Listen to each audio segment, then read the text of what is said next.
Hey, hi there, everybody. This is a special day. A special day because it's Father's Day. And I got to tell you, I had a great, great dad. I don't know if you did, but all fathers should be wonderful, wonderful people. However, but anyway, in addition to Father's Day and celebrating that, it's also summer solstice, which is the longest day of the year. And usually the sun is associated with the male energy, the male force. But that's not always been the case. I know in today's world, we're usually see as the sun as masculine and the moon as feminine. That's, as I say, it's not always been the case. There are plenty of matriarchal civilizations and goddesses who are associated with the sun. So don't just brand the sun as a male thing, because it's really, really not. But it is the longest day of the year. And that is something to celebrate, and to celebrate the sun as well as the fathers of our life. And one of the things that I want to talk about here with our fathers is I want to show the Emperor card. And in Voyager, the Emperor archetype as a personality type, the Emperor is the ultimate or archetypal father. And the coolest thing actually in that card is it's represented by Alexander the Great, who is the son of King Philip. And King Philip is in the card as well. And I think one of the cool things that Ken and I did with that card, by the way, is having where you can see the mouth of King Philip moving into the head and the skull of Alexander the Great. I just thought it was a really, really well done collage piece of art there. But it is about father and son. And the great things about fathers is, and if you go back to actually the root word of emperor, it goes back to Latin imperare, imperare, I-M-P-E-R-A-R-E, which means to beget, to give life, to produce life, to beget, and hence father. And that's the emperor. The emperor is the father. And the great thing about fathers is that they produce. Not only do they produce people and children, but they produce a lot of stuff in the world, because fathers are producers, and they're providers.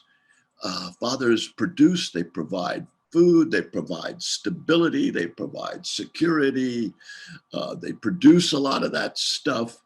And one of the good in Voyager Emperor cards that goes along with the Emperor number 4 is the 4 of Worlds, which is called commencement.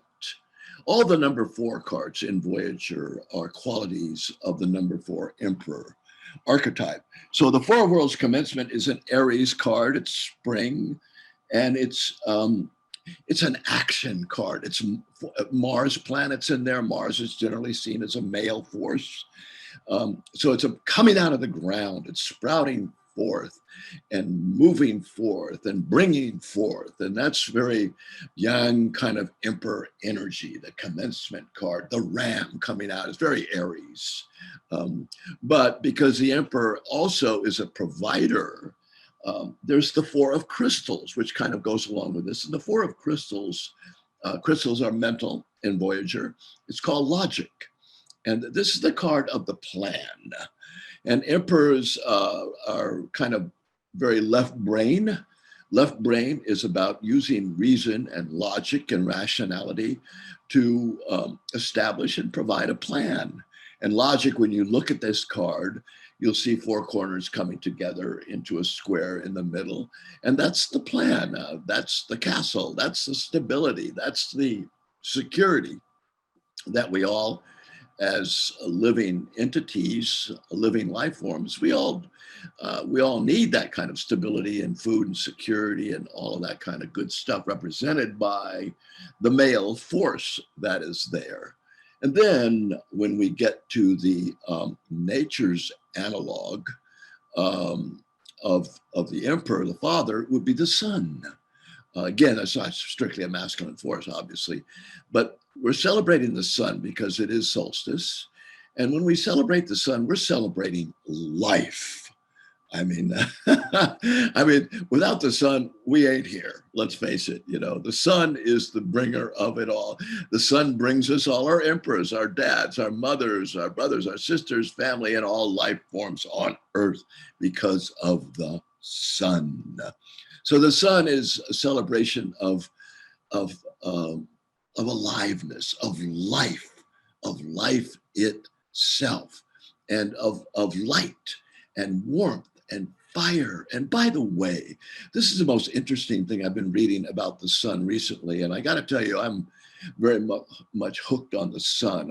I'm doing a lot of photographic art around every dawn in the new morning sunrise and every sunset reset. I'm doing a whole kind of editorial about the resetting of the sunset and the sun rising of the new life, of the new dawn. And boy, I just love doing that. And it's really remarkable that I've been doing, therefore, research about the sun, what it's all about. Did you know, I like this one, did you know, that, number one, well, all scientists agree that we are all made of stardust. It's not like, or sun, our star is the sun, but we all come from the dust of sun. We all come from the stuff of stars and our sun. That's who we're made of. And like we are all, you know, born from somebody or something, we're here to emulate that and to be, we're created by that to create like that. And so we are meant to be the sun ourselves, to be life givers and energy providers. Without the sun, we're, again, as I say, we're not here. But did you know, back to that little statement, every second of your life, of my life, of our life, every second, each of us are being bombarded with, we're talking trillions of subatomic particles called neutrinos, Neutrino, neutrinos. These are the so-called dark forces of the universe that scientists can't quite figure out what the heck it is, but now they're suspecting we're going to call it neutrinos. But as I say, neutrinos run through us every second, trillions of them. So we are totally at the behest of the radiance of the sun. So one of my greatest teachers was a shaman, the rock stone shaman of Guatemala. I lived down there for a year, Hector. And Hector told me, and I'll never forget this, he said, James, whenever you see the sun setting, stop your work, stop your car, and get out and recognize that, acknowledge that, have gratitude for the sun, because without the sun, again, we're not here. So I love you, son. I love you, son. I love you, dad. I love all of this. And it was really cool, though, back to the emperor, who's a living, hopefully, emulation of the sun. You know, the sun is our leader, by the way. And without the sun, you know, number one, we're not around. And the sun and the earth would not be revolving around the sun. You know, every year of our life, it's because the earth has taken a year around the sun. So, but it's all because of the sun that we exist. The sun exists and that we exist on the earth. Without it, forget it. So the sun is the true leader of our lives. And that's what emperors or men traditionally have been meant to be. And there are different versions of emperors, of course, but the emperor in Voyager is very much a true leader in the sense of a visionary. If you look in the eye of King Philip, for example, the father of Alexander the Great, you'll see a great galaxy in his right eye. And that represents and symbolizes the visionary. It's interesting that emperors are associated in the tarot with Aries, And we're talking about a visionaries here in a way. It was interesting after Ken and I had made this collage of Alexander the Great and his father, King Philip, and the Emperor card. I looked in the eye of King Philip one day. This is after the card had been done for 6 months or a year even, I don't know. I looked in the eye of King Philip and said, dude, this guy looks bad. He looks like he's blind in his eye. We need to do something. And Ken said, well, what do you think? And I said, well, because he can't see with his physical eye, he can see with his inner eye. So he's a visionary. And so we went and found a little galaxy in some magazine. This is all collage art, photo montage from magazines. And we found this little spiral galaxy and it fit. And so Ken stuck it in the eye of King Philip in his right eye. Okay, we did that in the morning. What is really amazing about making a Voyager is the number of astonishing synchronicities that happen. And this one is maybe, for me, the most unbelievably amazing synchronicity. So Ken and I put this galaxy in King Philip in his right eye. So later that evening, I'm still over at Ken's house, and there's on NPR, on television, on public TV, there's a show, a special documentary about Alexander the Great and his father, King Philip. Okay, so since we had worked on that card in the morning, I thought, well, Ken, this is a good idea. Let's check this one out. And we're watching it, and they start talking about King Philip, Alex's father, that in fact, King Philip was blind in his right eye. Now, this is exactly where we had put that galaxy.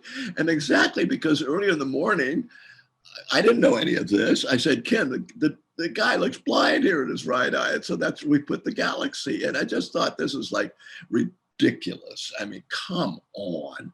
How the heck does this happen? And that's what's so beautiful about the mystery of the universe. You know, we think we know everything and we can see everything. That's not true.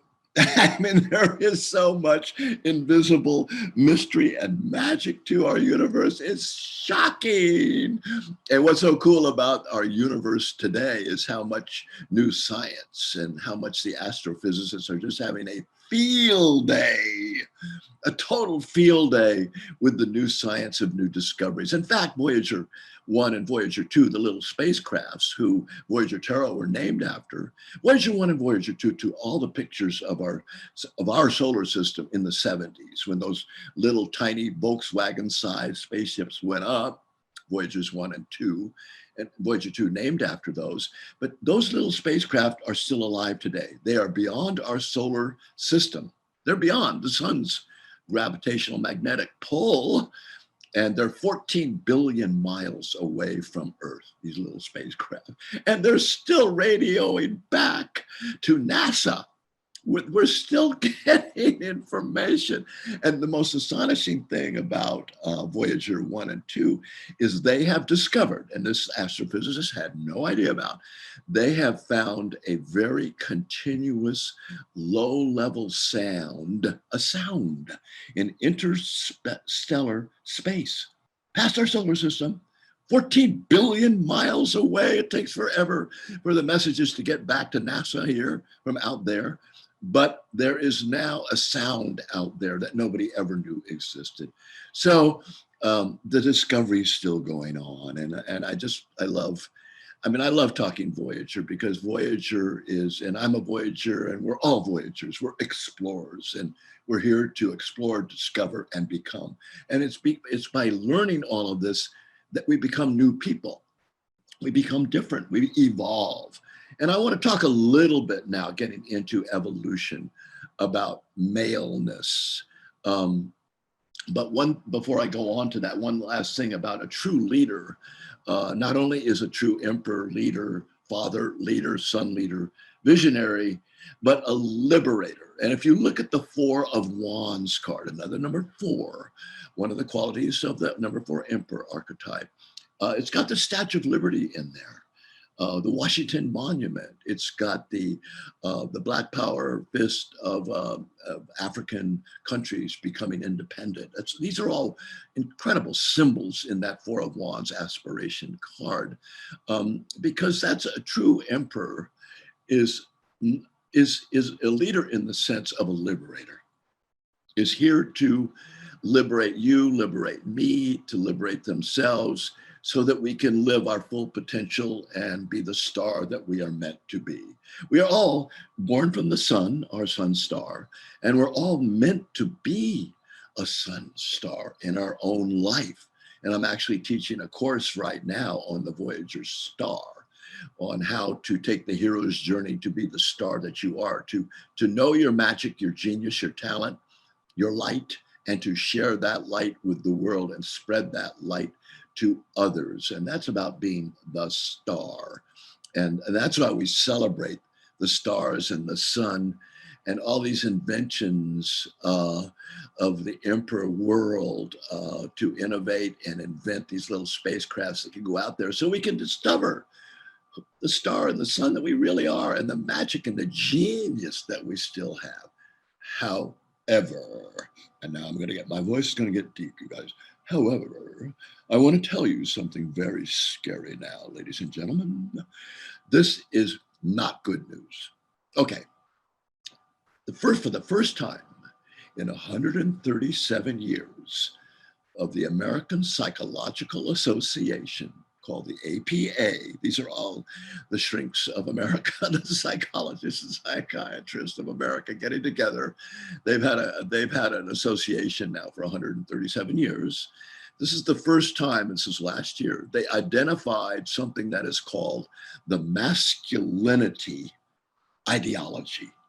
Now, that was a kind of a big ass word, frankly, but whatever. Masculinity ideology, which is a pathology, which is a mental, emotional sickness that besets lots of males in the world because of this kind of ideology of how we're brought up to be a man, to be a strong man who doesn't cry and is powerful and muscular and controls and, is competitive and it leads and is number one and all that kind of stuff that we all know about. But this is really, really frighteningly scary, and change has to happen. So back to, did you know that 90% of all homicides in America, and in the world, but I'm for sure in America, are done by men. 90% of all murders are conducted by men. Now, just knowing that tells me something is very, very, very wrong.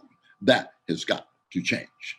Not only are 90% of murders done by men, 4 times as many suicides are conducted by men than women, and by far much more domestic violence is created by men than by women. So you just look at those and you go like, this is sick. This is unacceptable. And unfortunately, I think we accept that. We accept the fact that a guy is like this guy and he does weird stuff and gets a gun and kills himself maybe and blah, blah, blah. We accept that. That is unacceptable. We can never, ever. And I'm going to bring my own leadership, masculine sun power, if I can, into the world to educate people to that, to publicize that this is out there and it's outrageous, and this is not an evolutionary process. This will destroy us. This is a destruction derby, and I'm not into that, and you're not into that. So we have to change. And so I'm looking. So what's the alternative? What is the alternative? I mean, really. And I think we're looking at what I would like to talk a little bit about here. It's called the new man. The new man. The Eco-Sapien, not the Homo sapien, the Eco-Sapien. I don't think Homo sapiens have done us all that well. It's put us onto 2 legs and a big brain and stuff like that on a biological basis. But in terms of really sustainability, ecological way of living, no. So the new man is an eco Eco-Sapien, the wise, wise person because following nature, nature-wise, earth-wise, that's Eco-Sapien. And when I look at the new men, I'm looking at this evolution of maleness, and I'm looking at the family cards in Voyager. If you look at family cards, there are male cards and there are women cards. I got out of the royalty cards from the old medieval tarot. I can't stand that off with their heads. It's an old political system, and it's hierarchical and patriarchal, and it's not evolutionary, and it will destroy us all eventually. So the new man, the Eco-Sapien, I'm looking at the so-called family cards in Voyager. The first one I'm looking at is the man of worlds. The man of worlds. It's not a king. It's not a knight. It's nobody with a sword or anything like that. It's the male force, the achiever, who's building businesses, running around the world, footstep on the moon, Beatles, Rolls Royce, blah, blah, blah. Okay, that achiever card in Voyager is all about collaboration. The new man is a collaborator, not that much of a competitor. Yes, we bring competition into it, but our competition is not somebody to destroy, but rather is to be thanked. The competitor in the new man is the noble adversary, the noble adversary. And I think that is the evolved way that this earth is going to survive and sustain, is when men get it together to realize we're competing to create the best version of ourselves so that it's a win-win situation. It is no longer this either or, win-lose kind of languaging and value system that we've used. That has to change. So to me, the achiever is the achiever of a cooperative, collaborative, co-creative world. Go-co, C-O-C-O. The man of cups. Cups is the suit of emotions in Voyager. And the surfer is another kind of male, the new man, who instead of having to always control everything, like, by the way, when does the last time a surfer go out in the ocean and control the ocean? Good luck. When was the last time a surfer went out there to control the waves and to make the waves exactly the way I want them to be made, my way, so that I can ride them and control. No, surfers go with the flow. They're flexible. They can manage whatever comes. They can navigate. They can negotiate. They can do not control. So I don't know. I've been a surfer all my life. And what I do, when you get out there in the ocean, you are at the behest of the ocean. I ain't controlling anything out there. I am going with the ocean's way of waving itself and crashing waves or whatever, but I have to know how to navigate that. So I'm collaborating, back to collaboration with the ocean. I'm collaborating with the ocean of emotion, and I'm not trying to control the damn thing. And so here I am. And so the surfer way of being, the surfer way of living is really different from the old controller way of I have to be in charge of everything, because forget it. We're not in charge of the earth. The earth is in charge. The earth bats last, by the way. And so the surfer is a perfect archetype and mentor and role model of how to live life in this new world of topsy-turvy, wavy, wild world of ours. Learn how to be a surfer here. What a great role model to learn how to go with the flow and be, as a result, be the flower or the flower rather than the person who's going to control all the ocean and the dam it up and destroy the nature and the natural way of life. Back to Eco-Sapien. So the new man is really in collaboration with earth wisdom, with nature wisdom, and that is the only way we are going to sustain the human beings on the planet and evolve eventually. So I just think this is a great message here. I'm taking advantage of this time. So I want to talk about a new version of the man. The new man is also the man of wands, who is called the actor. And if you look at the Voyager actor card, the man of wands, which is the last card collated in a new deck, because the actor is the sacred actor. That in the Native American, we would call it the shape shifter. It's that part of ourselves who have been born with kind of cosmic casting that we are the universe. We can be anything and everyone at any time. It's acknowledging our own personal diversity. And if you look at the actor card, you'll actually see a man playing the role of a woman in kabuki theater in Japan, which I saw that in 1962. The first time I was in Japan, I thought, wow, this is amazing to see this kind of theater. But again, it's symbolic. It's symbolic of the male, of men being able to play the feminine force that is here. But not only just feminine, but all the different, even the animals on the planet. And for me, it's to be a plant, to be a tree, or to fly like a bird. I love the shamanic wings and feathers that are here in this card. Or to be the lightning bolt, to be fire, air, water, earth, and to be the mystery of the universe, the quintessence, and the neutrinos and all this kind of stuff. In other words, men need to break up this one way of being. I'm stuck, I'm a male, I'm strong, I'm muscular, I'm fixed. That is not going to cut it anymore in our world today. The world is changing. Men need to change, much more flexible, much more diverse this way. So I think these are three new versions of the male. And the fourth male is actually called the inventor, the man of crystals. And I think that would continue on. I mean, I think men are naturally have been good at creating new technologies and iPhones and Voyager spacecraft and all this kind of stuff. And now we're on Mars, and where are we going next? Elon Musk, so on and so forth. So I think that continues on. But I would hope that men with a higher, more evolved consciousness would realize, what are these inventions for? They're not for control. They're not for greed. They're not for domination.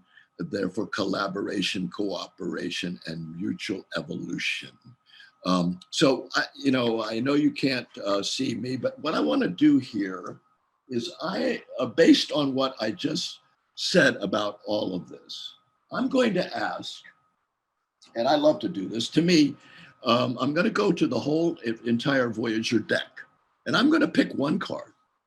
I'm going to say, okay, I'm going to celebrate the sun and what the sun brings us, pray to the sun, get on my knees to the sun, absolutely, and seek to evolve the new man in me, the new man, the Eco-Sapien in me. And I'm going to pick, I've got the whole deck, face down, all mixed up, one card. I'm going to pick one card. So when I bring out the new man in me, do it for me first. You got to walk your talk, take your own medicine. What is the outcome of doing that? And I'm just picking a card for the outcome of doing that from the entire deck. And oh, this is so cool. I got the synergy card, the Six of Worlds. The Six of Worlds is got two swans that mate for life in that card, by the way. But this is the card of the ultimate marriage, the ultimate collaboration. Synergy is a card of wholeness where all parts of you are coming together, but also, not but, my favorite word, with synergy, it's where the masculine and the feminine come together.